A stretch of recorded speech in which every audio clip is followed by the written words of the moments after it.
శ్రోతలందరికీ నమస్కారం. మన ఛానల్కు స్వాగతం. కథ మా అమ్మే మహారాణి. రచన రేణుక జలదంకి. ఏమిట్రా మీరంటున్నది? ఒక్కసారిగా నిర్ఘాతపోయింది సుజాత. తప్పేముందమ్మా, నువ్వు కాస్త ఆలోచించు. శృతి పెళ్ళి అయ్యే వరకు ఓపిక పడితే చాలు. ఆ తర్వాత ఆయన దారిన ఆయన వెళ్తారు. ప్రణవ్ తల్లికి సర్ది చెప్తూ చాలా నెమ్మదైన స్వరంతో లాలనగా అన్నాడు. పెళ్లిలో 10 మందిలో ఇలాంటి విషయాలు చర్చకు రావడం మంచిది కాదమ్మా. రాజేష్ అమ్మగారు ఈ విషయమే అడిగారట. తండ్రి ఉండగా కన్యాదానం ఎవరో చేయడం ఏమిటని శృతి తల్లిని అర్థం చేసుకోమన్నట్లుగా అంది.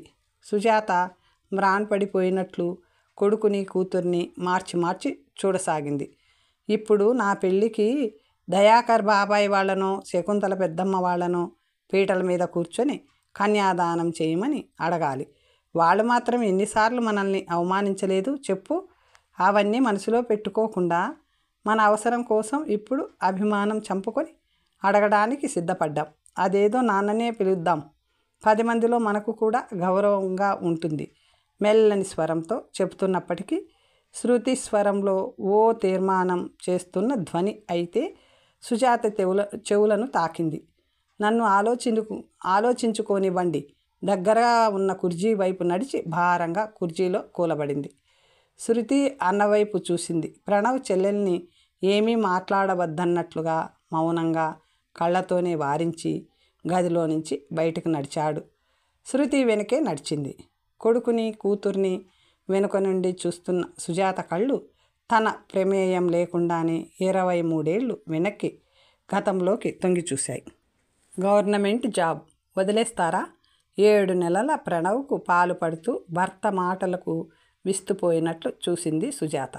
అవును, ఎన్నాళ్ళు చేసినా ఎదుగు బొదుగు లేని జీవితం. దీనిలోనే ఉంటే ఖర్చులకు కూడా వెతుక్కోవలసి వస్తుంది.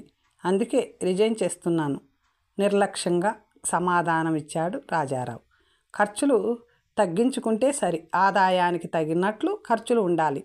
కానీ సుజాత తనలో తనే కొనుక్కుతున్నట్లు అంది. ఆ సంగతి నాకు తెలియదేలే. పిల్లాడికి పాలు, ఇంట్లో ఖర్చులు తగ్గించు చూద్దాం.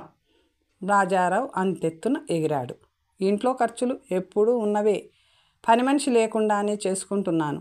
పసివాడి పాల ఖర్చు ఎక్కువ అనిపిస్తుందా మీకు? ఆదివారం ఫ్రెండ్స్తో పార్టీలు తిరుగుళ్ళు లేకపోతే ఎంతో తగ్గించినట్టే. ఎప్పుడూ అంతకు మించి పెద్దగా మాట్లాడడం అలవాటు లేదేమో. సుజాత స్వరం సన్నగా పలికింది. నువ్వు అమ్మగారింటి దగ్గర నుంచి తెచ్చిన మణిమాణిక్యాలు ఏమీ నేను జల్సా చేయడం లేదు. అసలు నీకు ఇవన్నీ అనవసరం. సంపాదించి తెచ్చేవాడికి తెలుస్తుంది ఆ బాధలేంటో పెద్దగా అరిచాడు రాజారావు. అనవసరం అనే కదా విషయం ఎవరో చెప్పేదాకా నాకు తెలియనివ్వలేదు. సుజాత నోటులోనే సనిగింది. ఆమె స్వరం అంతకు మించి ఎప్పుడూ పెరగదు. తరతరాలుగా స్త్రీలు ఈ స్వరంలోనే మాట్లాడాలని తీర్మానించినట్లుగా ఆమె ఎప్పుడు అదే స్వరంతో మాట్లాడుతుంది. అయితే ఏమంటావు ఇప్పుడు? సరే, నేను ఇంట్లో కూర్చుంటాను. వెళ్ళి సంపాదించుకొని రా, తెలుస్తుంది. అంతెత్తున ఎగురుతున్న భర్తను చూసి దానికి పై చదువులు ఎందుకే, పెళ్లి చేసి పంపిస్తే మొగుడు సంపాదించి పెడతాడు. తన తల్లితో అంటున్న తండ్రి మాటలు జ్ఞాపకం వచ్చాయి. ఆమె మౌనంగా ఉండిపోయింది. ఇంతకుముందు ఎన్ని వ్యాపారాలు చేసినా ఉద్యోగం వదిలిపెట్టకుండా చేశాడు. ఆశతో ఏదో ఒక వ్యాపారం చేయాలని దిగడం, అందులో చేతులు కాలిన తర్వాత వెనక్కి రావడం అతనికి మామూలే. ఎన్నోసార్లు నచ్చజెప్పాలని చూసినా వినేవాడు కాదు. కానీ ఇప్పుడు ఏకంగా ఉద్యోగానికి రిజైన్ చేయాలని చూడటం సుజాతకు నచ్చలేదు. కానీ చేయగలిగింది ఏమీ లేక ఊరుకుంది. రాజారావు ఉద్యోగానికి రిజైన్ చేసి సుజాత నగలన్నీ అమ్మేసి స్నేహితుడితో రొయ్యల మేత వ్యాపారంలో భాగస్థుడుగా చేరాడు. బాబుకు 10వ నెల వచ్చేసరికి సుజాతకు 2వ బిడ్డ కడుపున పడింది. బాబుతో వేవిళ్లతో సతమతమవుతూ ఉందే కానీ తల్లి పిలిచినా పుట్టింటికి వెళ్ళలేదు. తన ఇంట్లో లేకపోతే భర్త ఆకాస్త ఇంటి పట్టున ఉండటం కూడా పోతుందని కష్టమైన ఎలాగోలా చేసుకుంటానని 9వ నెలలో కాన్పుకి వస్తానని తల్లికి నచ్చజెప్పి పంపించింది. బాబుకి పాలపొడి అయిపోయిందండి. చికెన్ పకోడీ తెచ్చుకొని బ్రాందీలో నంచుకుంటూ తింటున్న భర్తను అడిగింది. సంవత్సరం పిల్లవాడికి అన్నం పెట్టవచ్చు కదా, పాలు ఎందుకు? అమ్మకు ఫోన్ చేస్తే కూడా అదే అంది అన్నాడు. పని చేసుకోలేకపోతున్నాను. రేపు అమ్మ వస్తానంది. నేను మా ఊరు వెళ్తాను. అక్కడికి వెళ్ళి కూర్చొని తింటే ఆపరేషన్ చేసి బిడ్డను తీయవలసి వస్తుందట. కనే వరకు పనులు చేసుకుంటూ ఉంటే సులభంగా కాన్పు అవుతుందని అమ్మ చెప్పింది. 9వ నెల వచ్చిన తర్వాత వెళ్ళవచ్చులే గట్టిగా అనేసి అంతకు మించి మాట్లాడవలసినది ఏమీ లేనట్లుగా తన పనిలో తాను మునిగిపోయాడు. సుజాతకు 9 నెలలు నిండుతాయనగా పుట్టింటికి వెళ్ళింది. శృతి పుట్టిన తర్వాత 10 రోజులు మాత్రమే విశ్రాంతి తీసుకొని స్నేహితురాలి ఇంటికి వెళ్ళి జాకెట్లు కుట్టడం నేర్చుకోసాగింది. ఓ నెల రోజులు కూడా గడవకుండానే తల్లితో కలిసి వచ్చిన రాజారావు సుజాతను తీసుకువచ్చి దిగబెట్టమని అత్తగారికి చెప్పి వెళ్ళిపోయాడు. తల్లితో కలిసి పిల్లలను తీసుకొని ఇంటికి వచ్చిన సుజాతకు ఇల్లు కొత్తగా కనిపించింది. వంటింట్లో వస్తువులు స్థానాలు మారి ఉన్నాయి. తనకు తెలిసినంత వరకు రాజారావుకు టీ పెట్టుకోవడం కూడా చేత కాదు. అన్నీ బయట హోటళ్ళకు వెళ్ళి తాగవలసిందే, తినవలసిందే. తల్లిని పిల్లల్ని చూసుకోమని ఇల్లు కాస్త సర్దుకోసాగింది. బెడ్ సర్దుతున్నప్పుడు దిండు కింద కనిపించిన చిన్న గాజు ముక్క, దువ్వెనలో చిక్కుకున్న వెంట్రుకలు సందేహం కలిగించిన తను లేనప్పుడు ఎవరైనా బంధువులు వచ్చారేమో అనుకుంది. భార్య పిల్లలు వచ్చారని తెలిసినా పొద్దుపోయి ఇంటికి చేరుకున్న రాజారావుతో భోజనం చేసి నిద్రపోయే ముందు తన సందేహాన్ని చిన్నగా వ్యక్తం చేసింది. నేను లేనప్పుడు అత్తయ్య కానీ ఎవరైనా బంధువులు కానీ వచ్చారా? రాజారావు ఉలిక్కిపడటం సుజాత దృష్టిని దాటిపోలేదు. ఎవరూ రాలేదే, ముక్తసరిగా అంటూ పక్కకు తిరిగి పడుకున్నాడు. సుజాతకు ఇంకేం మాట్లాడాలో అర్థం కాలేదు. తల్లి 10 రోజులుండి వెళ్ళిపోయింది. రాజారావు కోసం వచ్చిపోయే మనుషుల్ని చూసిన తర్వాత సుజాతకు ఆ 10 రోజులకే ఓ విషయం అర్థమైంది. ఏం చేశాడో కానీ భర్త బాగా అప్పుల పాలయ్యాడు.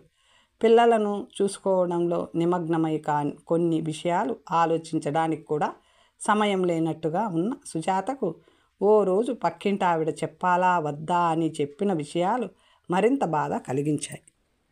మనసులో ఉంచుకో సుజాత, జాగ్రత్త పడతావని చెప్తున్నా. నువ్వు లేనప్పుడు మీ ఆయన ఒక ఆవిడను ఇంటికి తీసుకొని వచ్చాడు.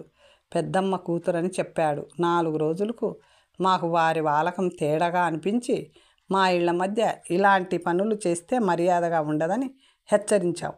నువ్వు వచ్చే 4 రోజుల ముందే ఆమె వెళ్ళిపోయింది. తగాదా పెట్టుకోకు, కానీ జాగ్రత్త పడు. సుజాత పిల్లలకు అన్నం పెట్టి పాపకు పాలిచ్చి నిద్రపుచ్చిందే కానీ స్థిమితంగా ఉండలేకపోయింది. ఏదో మనసును కలిచివేస్తున్నట్లుగా బాధ, కోపము, తన మీద తనకే జాలి కలగాపులగమై ఆమెను ఆకలికి నిద్రకు దూరం చేశాయి. భర్తను అడిగితే ఎంత నిర్లక్ష్యంగా సమాధానమిస్తాడో తెలుసు, కానీ అడగాలి. ఏమని అడగాలి ఆలోచిస్తుంది. అనాలనుకున్న మాటలు వల్లె వేసుకుంటుంది.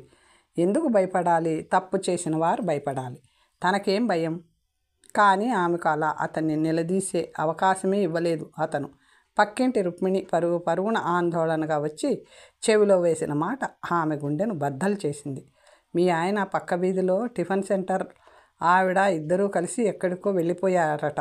ఇద్దరూ కలిసి అప్పులు చేశారని చెప్పుకుంటున్నారు.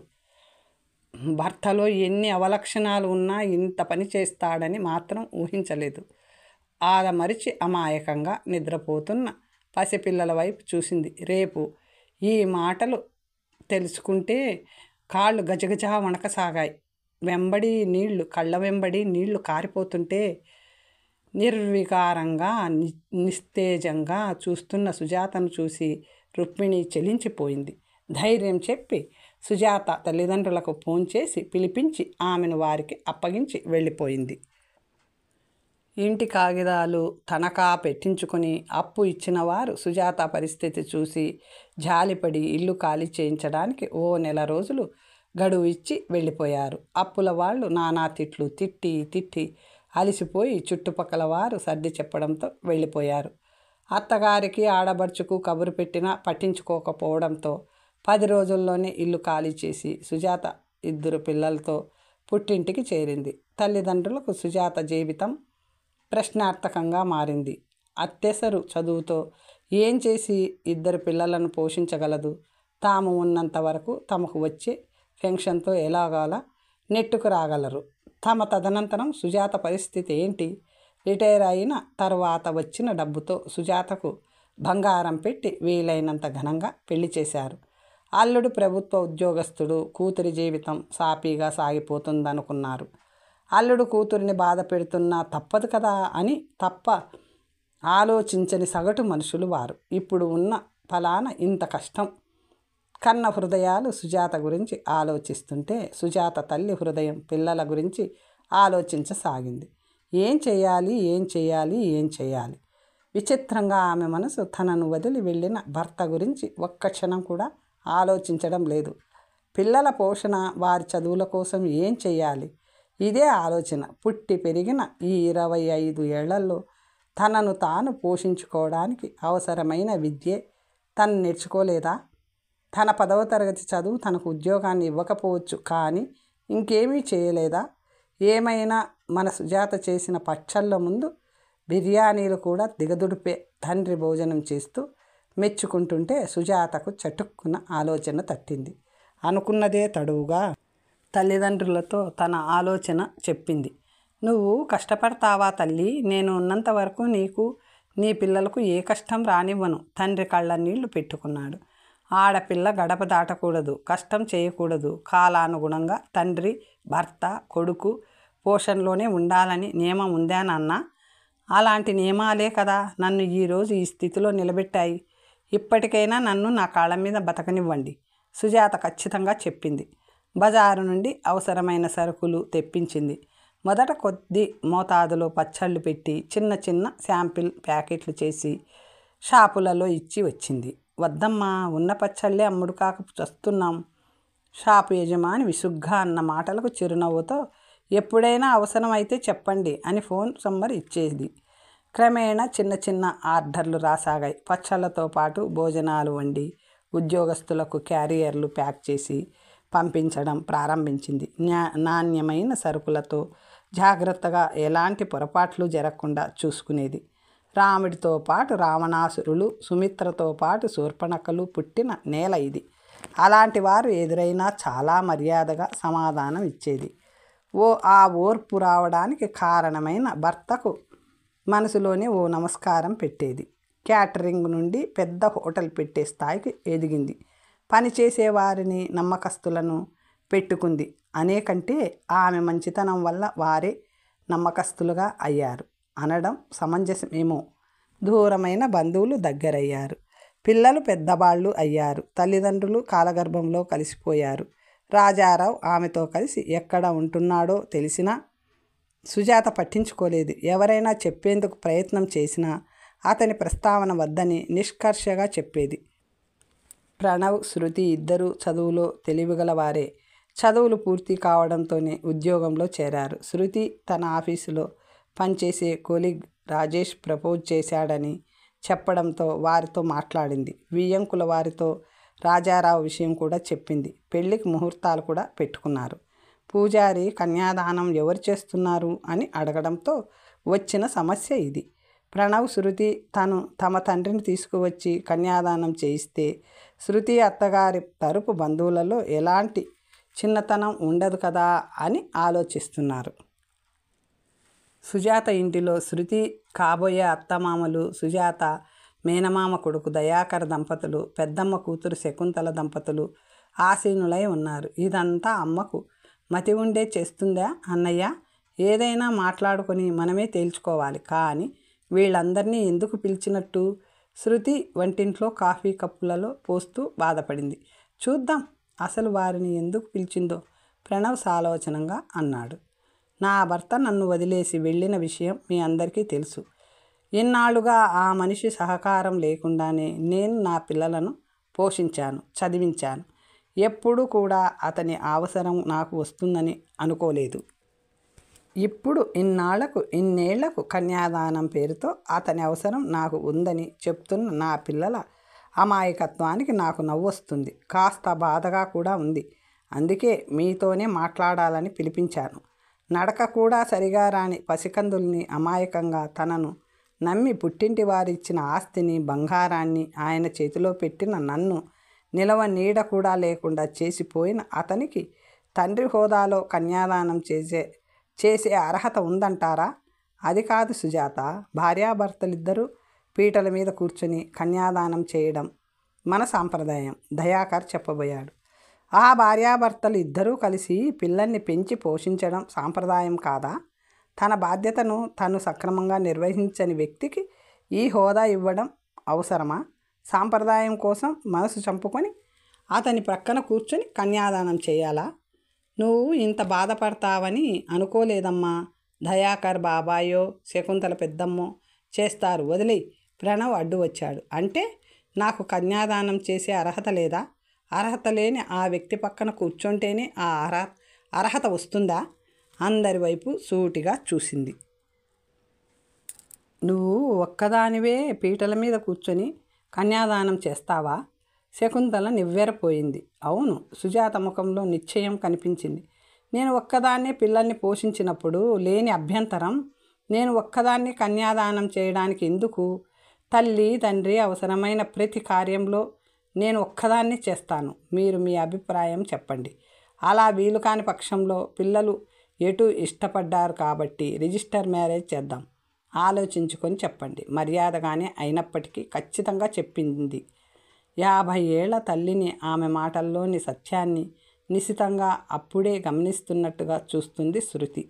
తను ఇలా ఎందుకు ఆలోచించలేకపోయింది? ఎవరో ఏదో అనుకుంటారనో, అత్తగారి తరపు వారు ఏమైనా అనుకుంటారేమో, కాబోయే భర్త చులకన చేస్తాడేమో అని ఎందుకు అనుకుంది? 10వ తరగతి చదివిన తల్లికి ఉన్న జ్ఞానం తనకు లేకపోయిందా? ఆమె దృష్టి గోడ మీద ఓ పద్ధతి ప్రకారం తగిలించబడి ఉన్న ఫోటోలపై పడింది. తను పెద్ద మనిషి అయినప్పుడు అక్షింతలు వేస్తున్న తల్లి, స్కూల్ ఫస్ట్ వచ్చినందుకు తనతో పాటు బహుమతి అందుకుంటున్న తల్లి, తను గ్రాడ్యుయేషన్ పట్టా తీసుకున్నప్పుడు పక్కనే నిల్చొని గర్వంగా చూస్తున్న తల్లి, అంతటా తానై ఉన్న తల్లి రేపు పెళ్లిలో కూడా అంతా తానే అయి ఉంటుంది. అది ఇష్టమైతేనే ముందుకు వస్తారు పెళ్లివారు, లేకపోతే లేదు. ఎవరు అవునన్నా కాదన్నా మా అమ్మే మహారాణి. శృతి మనసులో గట్టి నిశ్చయం. అప్పటి వరకు మబ్బుల చాటును దాక్కున్న సూర్యుడు బయటకు రావడంతో వెలుగురేఖలు జగమంతా పరుచుకున్నాయి. అజ్ఞానం అనే అంధకారంలో నుంచి అప్పుడే బయటకు వస్తున్నందువల్లేమో శృతి కళ్ళల్లో ఆ వెలుగురేఖలు పడి ఓ మెరుపు మెరిసింది. ఆ మెరుపుతో పాటు ఆమె కళ్ళల్లో సన్నటి నీటి జీర. కూతురి కళ్ళల్లో ఆ మెరుపును స్పష్టంగా చూసిన సుజాత కళ్ళలో తన కష్టం ఫలించిన చెమరింపు. కథ సమాప్తం. మరొక మంచి కథతో తర్వాత కలుసుకుందాం.